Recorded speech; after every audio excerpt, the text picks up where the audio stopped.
What's up, guys? I hope you are doing okay. Welcome to our YouTube channel.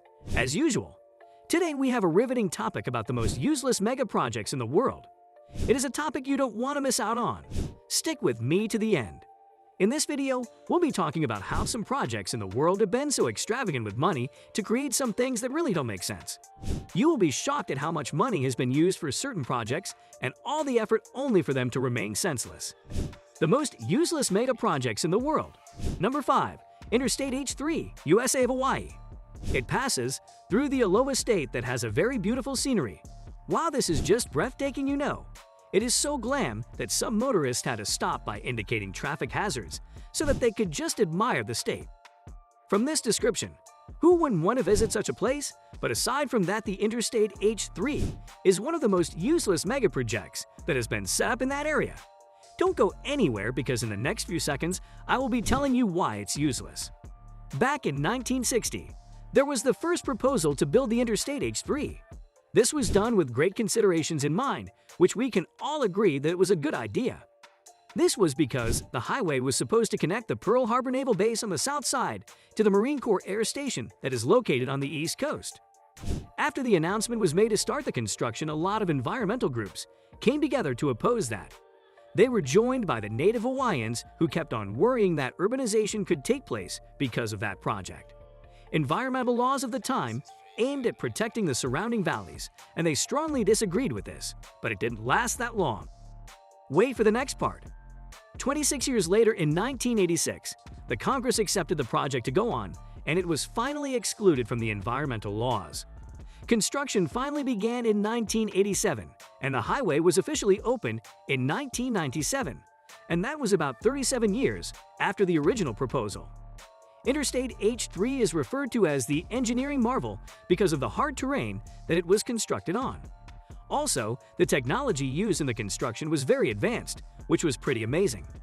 The highway also has numerous high-tech tunnels that run over viaducts simply to protect some environmental laws.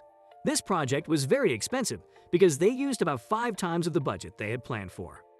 The estimation was about $250 million, and the actual money used was a whopping $1.3 billion. This was a lot of money, guys, and it meant that each kilometer had used $50 million, which is totally expensive for nothing. Despite the beauty and everything the Interstate H3 has, this highway is not useful to everyone because the defense considerations that were done back in the 60s don't match anything right now. It has even been given the name Road to Nowhere because there's no road that connects directly to Honolulu.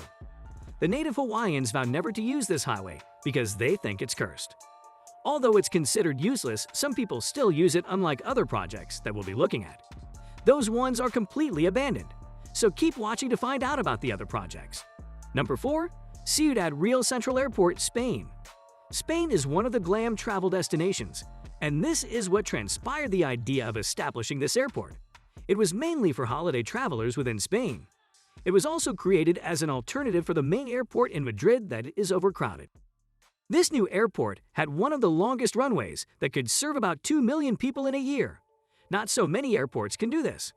There was a new idea to expand the airport to serve about 10 million people a year, and this is where they went wrong. Watch out for the next part, guys. In 2009, the airport became operational and a total of $1.3 billion was used. Sadly, in 2012, it came to a sudden stop when the company behind the construction declared that they were bankrupt. The main problem began with the location of the airport because it was located 200 kilometers away from Madrid despite having the name Central. A lot of passengers did not fancy the idea of alighting an airplane and traveling for more hours just to get to the capital. Also, a lot of airplane companies wanted to carry out their operations from the capital and not very far away from the capital. From accommodating 2 million people, the airport became a small airstrip, and by 2012 it had a solid debt of $350 million. In 2013, it was put up for auction. In 2019, the airport was sold to new owners who decided to make it a place for grounded airplanes, and this is going so well, especially after the pandemic. This airport will still remain useless to many passengers because of its location. Number 3. Naypyidaw, Myanmar. The shocking part is that this is the capital and not a remote area. It was built by the former military leadership, low-key back in 2002. It is not so common to shift the capital of a country, unless there's a very valid and strong reason behind it. Back in 2005, the military leader disclosed this to the public but never mentioned the name. Eventually, after 4 months, he revealed the name Naypyidaw, which means the king's residence.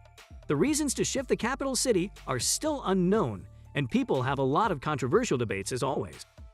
Yangon, the initial capital city, was getting overcrowded, and it had come to infrastructural limits, and it may double by 2050, which will be 14 million people since currently they are at 7 million.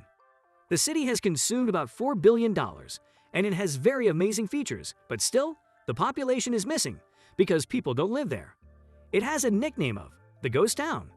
It remains useless because there are no better learning facilities and even business opportunities because it is so deserted. In the near future, there might be a redemption for this city. Number 2, Forest City, Malaysia. It is created in reclaimed land with a forest ecosystem. This has genuinely attracted investors who want to benefit from it. A 20-minute path has been established from Forest City to Singapore, which is very amusing. Forest City will have a lot of vegetation in it. For example, the roofs will be all green and parks surrounding the building, more like a jungle state. The city will be totally complete by 2035 at a cost of a mind-blowing $100 billion. It is also supposed to use renewable energy. There are a lot of barriers hindering the continuity of this city, especially political circumstances and even funding issues. Since the Chinese were the only ones interested in this, the prices of homes in Forest City were very high, and the Malaysians didn't like this idea at all. The foreigners were banned from purchasing any property in Malaysia, and this made them so sad that some of them began to opt out. To be honest, the Forest City was too good to be true, and achieving the ambitions was going to be very hard for them, especially the targeted budget. So it remains useless, especially after the coronavirus pandemic. Number 1, Yucca Mountain Nuclear Waste Repository. It was created to target a very sensitive global issue. Nuclear waste is a threat to our environment, and it's very dangerous. Unfortunately, there is very little awareness being created about nuclear waste. This could lead to global warming also, which is bad for us. This waste is stored above ground just next to where it was extracted, and there are a lot of arguments that it should be stored underground because it's very dangerous when stored anyhow. Back in the 80s, there was a proposal to find a solution, and by 1987 the Yucca Mountain was identified as the perfect spot because it was far away from people. The volcanic ash material in the mountain can also absorb any radioactive materials without any problem, and this just seemed very perfect. The Nevadans strongly opposed the idea of Yucca Mountain being the only nuclear waste disposal in the whole country. This was also because there was a water source next to Yucca Mountain that supplied water to a number of homes around there. Therefore, the waste was obviously going to contaminate the water, and this wasn't good at all. In 2002, the project got the go-ahead from the court, and it began, but the opposition continued growing strong. When President Obama got into the seat, he discontinued this project and stopped funding for it, but 3 years later the federal court ordered the continuation. Since then, there has been very little going on, especially after using $17 billion. President Biden has made it clear that the mountain is no longer a part of the country's plans. Thank you for watching to the end. Please subscribe to our YouTube channel if you haven't, and make sure you hit on the notification bell to be informed whenever we upload a new video. Also, leave your opinions about this video in the comment section below. See you soon.